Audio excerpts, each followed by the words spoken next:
मुंगेली में शराब तस्करी करते 2 आरोपी गिरफ्तार। 78 बोतल शराब सहित बाइक जब्त। आबकारी एक्ट के तहत की गई कार्रवाई।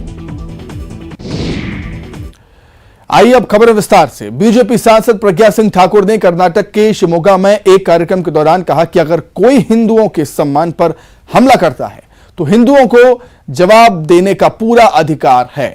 प्रज्ञा सिंह ठाकुर बोली, अपने घरों पर चाकू तेज करके रखें लोग, पता नहीं कब क्या हो जाए। प्रज्ञा सिंह ठाकुर के इस बयान के बाद एमपी की सियासत में उबाल है। रिपोर्ट देखें। में हथियार रखो, कुछ नहीं तो सब्जी काटने वाला चाकू जरा तेज रखो। स्पष्ट बोल रही हूँ, जब हमारा सब्जी अच्छे से कटेगी तो निश्चित रूप से दुश्मनों के मुंह भी और सिर भी अच्छे से कटेंगे। बीजेपी सांसद साध्वी प्रज्ञा सिंह ठाकुर अपने विवादित बयानों के लिए अक्सर चर्चाओं में रहती हैं। अब कर्नाटक के शिमोगा में प्रज्ञा सिंह ठाकुर ने विवादित बयान देते हुए कहा कि हिंदुओं को घरों में धार चाकू रखना चाहिए ताकि वक्त आने पर उसका उपयोग किया जा सके। आगे साध्वी प्रज्ञा ने लव जिहाद के खिलाफ लड़ाई की अपील करते हुए कहा कि लव जिहाद करने वालों के साथ लव जिहाद जैसा ही उत्तर देना होगा। लव जिहाद करने वालों को लव जिहाद जैसा उत्तर दो।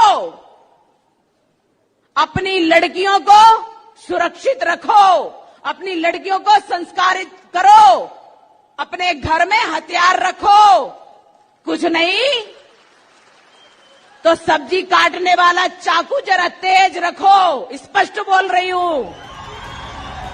बीजेपी सांसद प्रज्ञा सिंह ठाकुर के लव जिहाद और हिंदू कार्यकर्ताओं की हत्या पर दिए गए बयान का बीजेपी नेता नारायण सिंह कुशवाहा ने समर्थन किया।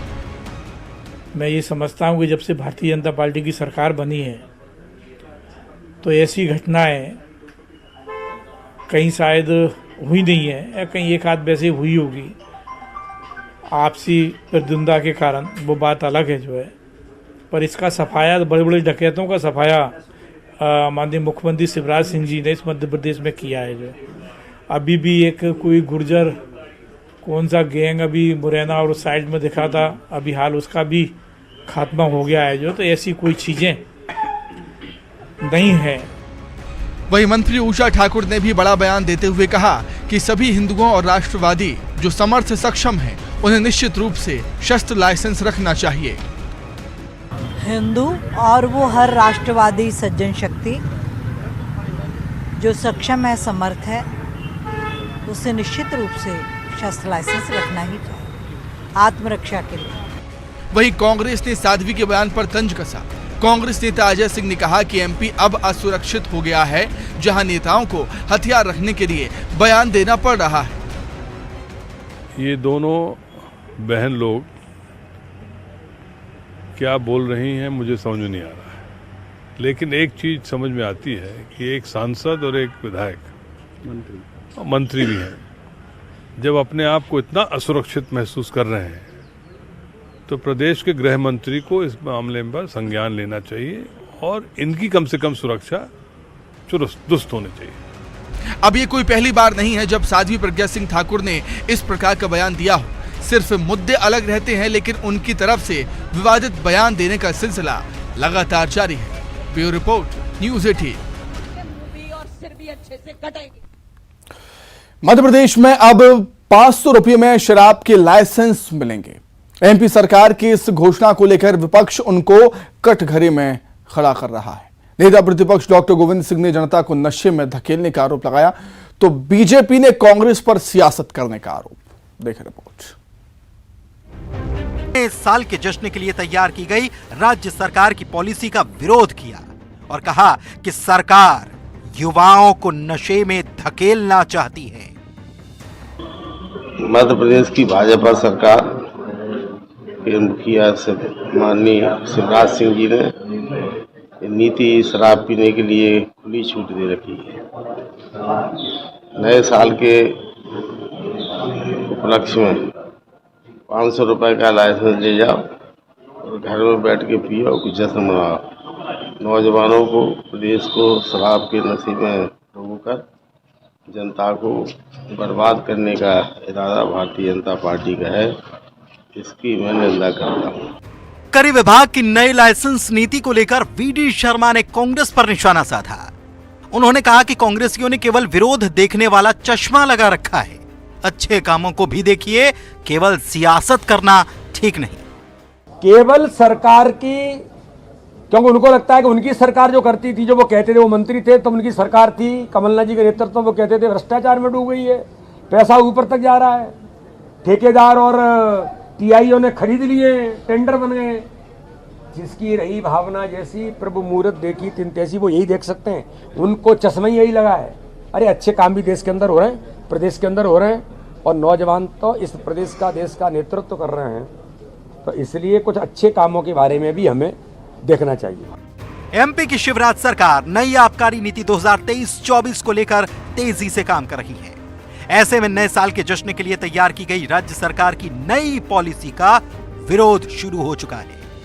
भोपाल से शैलेंद्र भदौरिया, न्यूज 18 के लिए। दिल्ली में सीएम ने पीएम मोदी से मुलाकात की और राज्य में चल रही योजनाओं के विकास की जानकारी दी। साथ ही प्रवासी भारतीय सम्मेलन G20 समिट की तैयारियों को लेकर भी चर्चा हुई है। वहीं भोपाल में मंत्रियों के साथ बैठक में गुड गवर्नेंस पर चर्चा हुई है। 4 ग्रुप में बंटे मंत्री समूह ने विधानसभा चुनाव के लिए मेगा प्लान तैयार किया है। सीएम शिवराज का आज व्यस्त कार्यक्रम रहा। सीएम सुबह दिल्ली गए। दिल्ली में सीएम शिवराज ने पीएम मोदी से मुलाकात की। इस दौरान प्रदेश में चल रही योजनाओं की प्रगति का ब्यौरा दिया। साथ ही प्रवासी भारतीय G20 समिट और खेलो इंडिया यूथ गेम्स की तैयारियों की जानकारी दी। सीएम ने प्राकृतिक खेती को लेकर भी पीएम को जानकारी दी। मित्र, आज माननीय प्रधानमंत्री जी से भेंट करने का सौभाग्य मिला। बहुत सार्थक चर्चाएं हुई और अनेकों विषयों पर उनका मार्गदर्शन मिला। मुझे बताते हुए प्रसन्नता है कि माननीय प्रधानमंत्री जी प्रवासी भारतीय सम्मेलन का उद्घाटन करने इंदौर पधारेंगे। G20 के अनेकों आयोजन होने, 8 बैठकें मध्य प्रदेश में होनी है, तो उसके बारे में भी माननीय प्रधानमंत्री जी से मार्गदर्शन मिला। हम मध्य प्रदेश के खेलो इंडिया यूथ गेम्स भी मध्य प्रदेश में संपन्न होना है। पीएम से मिलने के बाद सीएम ने भोपाल में मंत्रियों की कैपेसिटी बिल्डिंग को लेकर चर्चा की। सीएम हाउस में अलग अलग मंत्रियों से मुलाकात की, साथ ही विकास को लेकर कार्यों को गति देने को लेकर मंथन किया। शॉर्ट टर्म प्लान और लॉन्ग टर्म प्लान, जो अभी 23 का प्लान और 2047 तक में कैसा मध्य प्रदेश होगा, इसका भी प्लान तैयार किया गया। हमारा मध्य प्रदेश ऐसा प्रदेश है जिसने सांख्यिकी तैयार की है। सीएम शिवराज ने नानकसर गुरुद्वारा में माथा टेका। वीर बाल दिवस कार्यक्रम में शिरकत के दौरान सिख समुदाय ने पास में बार और शराब परोसे जाने की शिकायत की। इसे लेकर सीएम ने तुरंत अधिकारियों को निर्देशित किया। सीएम के निर्देश के बाद बार को सील किया गया, जबकि होटल्स को खाली करवाया गया। प्रदेश में विधानसभा चुनाव होने हैं, ऐसे में सीएम की सक्रियता को चुनाव से जोड़कर भी देखा जा रहा है।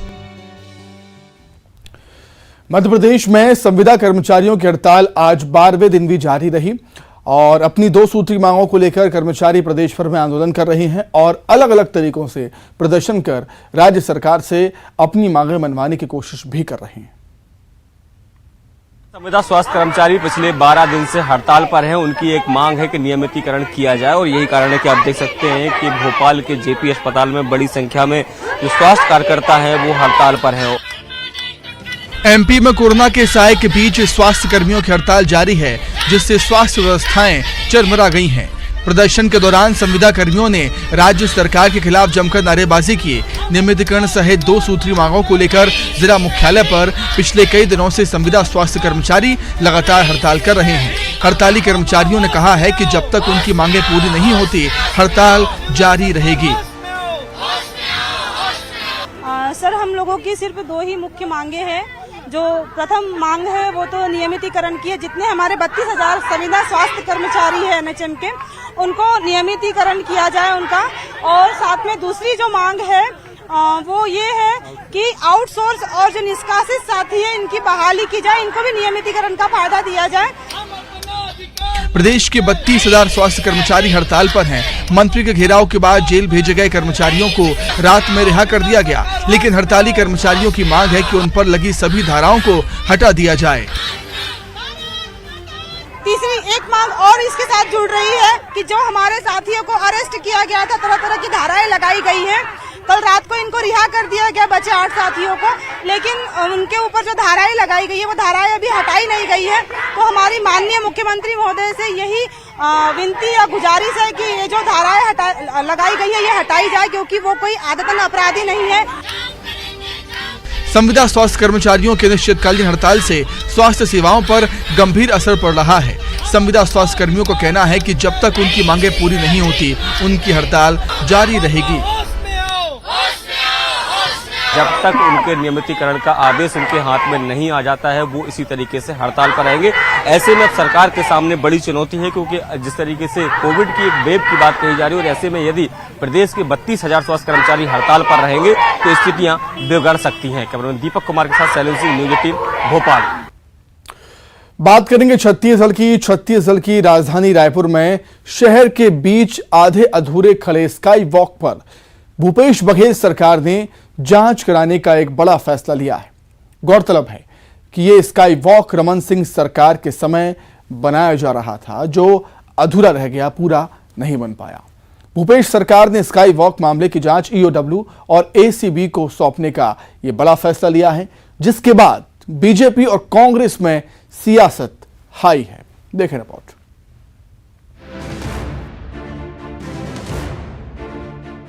रायपुर के स्काई वॉक निर्माण प्रकरण में अनियमितता सामने आने के बाद राज्य सरकार एक्शन में आ गई है और इसकी जांच एसीबी और ईओडब्ल्यू को सौंपने का निर्णय लिया है। राज्य सरकार के इस निर्णय पर राजेश मूणत ने कहा कि स्काई वॉक पर किसी तरह की अनियमितता नहीं हुई है। सरकार सिर्फ राजनीतिक हैरेसमेंट का काम करती है। पनिशमेंट देने की है, इस बात से घबराने वाले नहीं, कोई अनियमितता ही नहीं हुई है। मैं इतना ही आग्रह फिर करूंगा इस रायपुर के हित में कि एक छोटा सा भी सेक्शन चालू करके देख लेते इसका प्रयोग कितना है। कम से कम जनता के बीच में इतना तो आ जाते हैं। आप में नैतिक साहस नहीं है, क्योंकि आपके यहाँ के अधिकारी खुद भ्रष्टाचार में 100% इन्वॉल्वमेंट है। और जिस मुख्यमंत्री के मंत्रालय के अंदर अंडर सेक्रेटरी के ऊपर ईडी की रेड पड़ जाए, उसके अफसर अंदर चले जाए, उस मुख्यमंत्री से और कोई अपेक्षा नहीं कर सकता। राजेश मूणत के आरोपों पर सीएम भूपेश बघेल ने कहा कि जांच शुरू हो गई है। फंसाने का आरोप लगाने लगे, मुझे कह रहे थे ईडी का सहयोग करें, अब अपने ऊपर आई तो भाषा बदल गई। अभी जांच भी नहीं शुरू हुई है और तुरंत फंसाया है, और मुझे कहा जा रहा था कि ईडी का सहयोग करो, भाषा बदल गई तुरंत खुद के ऊपर आने पर। अब सहयोग करें, मतलब बार उपदेश कुशल बहुत दे रहे। प्रथम दृष्टया स्काई वॉक निर्माण में अनियमितताएं स्पष्ट हो रही हैं। इसमें 77 करोड़ की परियोजना का जानबूझकर 2 बार में प्राक्कलन तैयार किया गया है, ताकि पीएफआईसी में मंजूरी की आवश्यकता न रहे। पीएफआईसी के माध्यम से किसी भी परियोजना के जनहित में संबंध में परीक्षण किया जाता है, जो कि स्काई वॉक निर्माण प्रकरण में नहीं किया गया, जिससे साफ होता है कि दाल में कुछ काला है। Bureau report, news 18। असम के जोरहाट में एक तेंदुआ रिहायशी इलाके में घुस गया, जिसके बाद इलाके में दहशत फैल गई। इस दौरान तेंदुए ने 4 दीवार पर ऊंची छलांग लगाते हुए वहां सड़क से गुजर रहे एक वाहन पर झपट्टा मारा हमला कर दिया। गनीमत रही कि गाड़ी का शीशा बंद था, वरना तेंदुआ गाड़ी के अंदर बैठे शख्स को नुकसान भी पहुंचा सकता था। अपना वार विफल होने के बाद तेंदुआ वहां से चला गया। तस्वीरों में आप देखिए किस तरीके से ऊंची दीवार फांदकर कूदकर चीता सड़क पर आता है। अपनी फुर्ती, अपनी छलांग को लेकर चीता वैसे ही जाना जाता है और सड़क पर मौजूद कार के शीशे तक जा पहुंचता है तेंदुआ। अचानक से झपट्टा मारता। गनीमत ये रही कि जो गाड़ी थी उसका शीशा बंद था, नहीं तो ये तेंदुआ सीधा हमला करता गाड़ी के अंदर बैठे शख्स पर। तेंदुआ फिलहाल रिहायशी इलाके में घूम रहा है, जिसको लेकर दहशत का माहौल है। ये तेंदुआ अभी तक 3 वन कर्मियों समेत 5 लोगों पर हमला कर चुका है।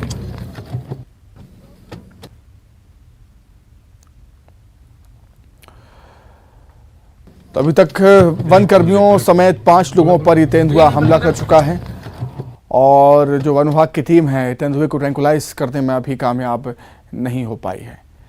असम के जोरहाट की ये तस्वीरें हैं। एक लंबी छलांग, एक बड़ी छलांग तेंदुआ लगाता है और सड़क पर आता है। सड़क पर जो गाड़ी थी उस पर अचानक से झपट्टा मारता है, हमला करता है। शीशा बंद था गाड़ी का, विंडो का जो ग्लास था वो बंद था, गनीमत रही, नहीं तो हमला कार के अंदर बैठे शख्स पर हो सकता था। उसको चोटें भी आ सकती थी, नुकसान भी उसको हो सकता था, लेकिन ऐसा हुआ नहीं।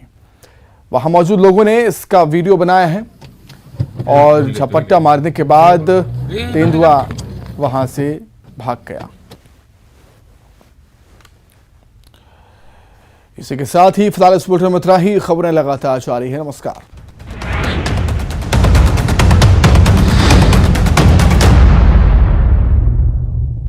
हेडलाइंस प्रेजेंटेड बाय पेट सफा आयुर्वेदिक चूर्ण। पेट सफा तो हर रोग दफा।